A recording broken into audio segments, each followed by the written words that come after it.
Today I want to show you how to track motion with text in Premiere Pro. Let's begin by creating a motion graphic to better track the text to our object.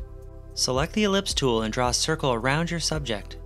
Now go over to Essential Graphics and uncheck Fill and check off the stroke and change the line thickness to your liking.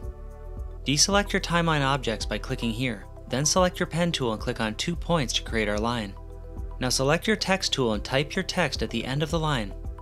Highlight your graphic and text layers and extend the duration, then right-click and select Nest and click OK.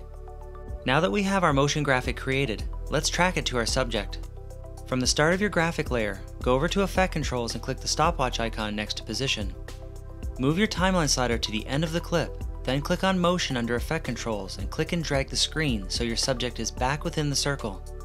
Now move your timeline slider back a few seconds and adjust the graphic layer so the subject is centered within the circle again.